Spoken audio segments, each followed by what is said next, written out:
আল্লাহ যা মিলিয়ে রাখতে, সংযুক্ত রাখতে, অটুট রাখতে, অক্ষুণ্ণ রাখতে নির্দেশ দিয়েছেন তা ছিন্ন করে। যে আল্লাহ তাআলা আত্মীয়তার সম্পর্ক এর বিষয়ে কোরআনে কারিমে বিভিন্ন জায়গায় বলেছেন, খুবই গুরুত্বের সাথে। তো আমরা অনেক সময় এমন হয় যে নিজেরা অনেক আহ একদিকে, দুইটা দিক এটার। একটা হলো যে আত্মীয়তার হক আছে, সেই সকল হক আদায় না করা, তাদের সাথে যে সম্পদের বন্টন আছে সেগুলো নিয়ে জালিয়াতি করা, সেগুলো একে অন্যকে হক সঠিকভাবে বুঝিয়ে না দেওয়া। দ্বিতীয়ত হলো যে সম্পর্কের টানাপোড়েন, ছোটখাটো ঠুনকো বিষয় নিয়ে আত্মীয়রা একে অন্যের সাথে দূরত্ব তৈরি করে, সম্পর্ক ছিন্ন করে। তৃতীয় হলো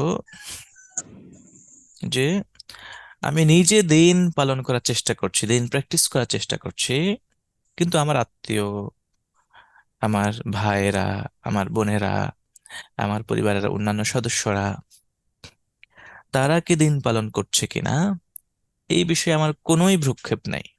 বরং আমি মনে করছি যে তারা, তাদের হিসেব তো তারা দিবে, কিন্তু এটা আত্মীয়তার সম্পর্ক ছিন্ন করার অন্তর্ভুক্ত হবে।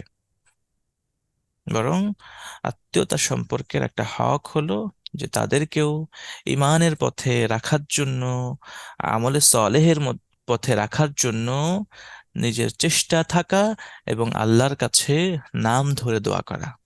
আত্মীয় স্বজন তো দূরে থাক, অনেক সময় স্বামী স্ত্রীও কি করে না, একে অন্যের দিন পালনের প্রতি সহযোগিতা করে না।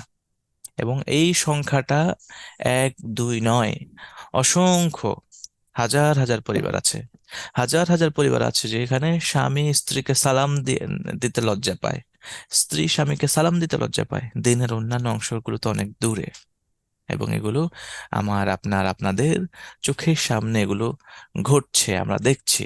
এরপর একে অন্যের জন্য দোয়া করা, চোখের পানি ফেলে দোয়া করা, হ্যাঁ, এগুলো আত্মীয়তার সম্পর্ক রক্ষার অন্তর্ভুক্ত হবে। স্বামী স্ত্রীর জন্য চোখের পানি ফেলে দোয়া করবে, তার সুস্থতার জন্য, তার নিরাপত্তার জন্য। স্ত্রী স্বামীর জন্য দোয়া করবে, বাবা সন্তানের জন্য দোয়া করবে, সন্তান বাবার জন্য দোয়া করবে, মা সন্তানের জন্য দোয়া করবে, সন্তান মায়ের জন্য দোয়া করবে। এবং এগুলো আহ, যে এক মুখের বুলি হবে না, বরং নীরবে, যখন একাকী দোয়া করবে নিজের জন্য, তখন এভাবে প্রত্যেকের জন্য নাম ধরে দোয়া করবে, তাদের জন্য। এটা হক তাদের।